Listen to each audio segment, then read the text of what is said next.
तर जेव्हा काळजी मंडे नो कसं आहात बरेच ना बरेच राहता आज गणेश चतुर्थी तिसरो दिवस तुमका सगळ्यांका शुभ सकाळ सगळ्यांचा दिवस चांगलाच जायचं सुरू करायचं आता चतुर्थी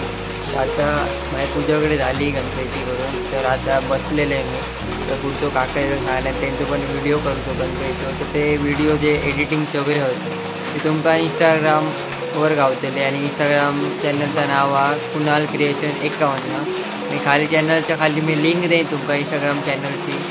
त्याकडे जाऊन तुम्ही फॉलो करा आणि आता मी जाते पुढे चाय वगैरे पिताना जाते तर ब्लॉग कालचा ब्लॉग कसं वाटलो या कमेंट नक्की सांगा तुमका सकाळी 7 वाजता मिळालो असतात ब्लॉग पण मागा एडिटिंगसाठी उशीर झाला त्यामुळे मी सकाळी 7 वाजता टाकलं आहे तर ब्लॉग कसं होलं कमेंट नक्की सांगा आणि आजचं पण ब्लॉग तुमका काहीतरी इंटरेस्टिंग घेऊन येईल मी एवढी ज्या करतो आहे आजचं ब्लॉग तुमच्याकडे येईल या बघा काय इथून का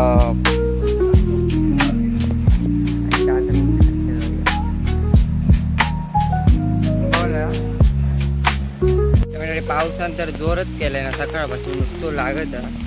आता पुढे जाते तुमका मला सांगितलं आहे ना तर पुढे जाते जरा काका संदेश काकाने आमच्या व्हिडिओ करून बोलवलं आहे त्यांच्या गणपतीचो तर आता जाते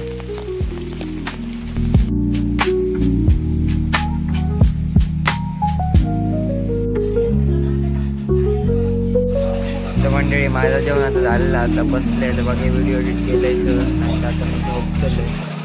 बघू आता झोप पण येतात व्हिडिओ पण एडिट करतो तर बघू आता मंडळी मी मुनाल आणि पारस आता आम्ही जातो दुकानात तर आजचं ब्लॉग हेच एंड करते ब्लॉग कसं वाटलो कमेंटमध्ये नक्की सांगा आणि आज काय जास्त कॉन्टेंट काय मिळालं नाही त्यामुळे छोटंसं ब्लॉग असतो बघा 3B1 आहे बघा 1v3 आहे बघा डॉन म्हणते डॉन लाईक करा शेअर करा सबस्क्राईब करा